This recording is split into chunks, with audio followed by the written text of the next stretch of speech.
So ayan, dito tayo sa Shamshupo Station ng train. Ito yung train ngayon, paparating na oh. Ganyan kahaba yung train dito. Kung i-compare sa atin ay 6 na dugtong o 6 na bagon. So titingnan natin kung ilang minuto ang interval ng train dito. Ayan. Ito yung dulo. At yun naman yung dulo, halos hindi mo na matanaw sa layo. So ayan yung pasahero. Lagi puno ng pasahero yan.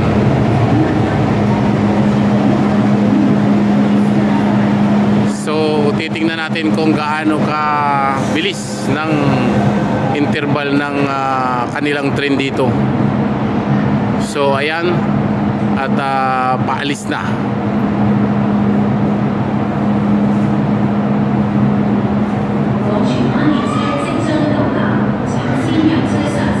So yan, umalis na nga yung biyaheng Central na train. So ito na naman yung pasahero dito na paunti-unti na naman dumarami. So umalis ay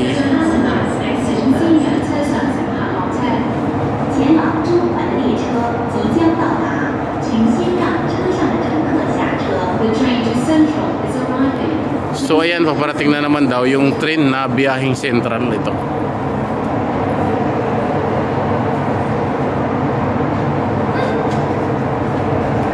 So ayan, dito dahil parating na naman yung train na biyahe ng Central, bali lumalabas lang siya na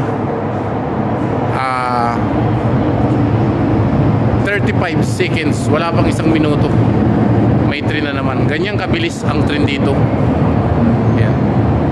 35 seconds, wala pang 1 minuto ang interval ng train kasi napakaraming pasahero. Ayan, kung nakikita nyo, laging may nakatayo, laging puno. So yung pinaka-interval niya is 35 minutes. Inurasan natin ngayon. Ito yung biyaheng Central na train galing ng Chinwan. Ayan. Papunta ng Central. So ayan ha. Sa mga sumasakay ng train, 35 seconds lang yung interval. Ayan, ang napakalayo ng dulo. Nandito tayo sa dulo. Ayan. Ayun yung dulo rin. So ganyan kahaba rito yung train.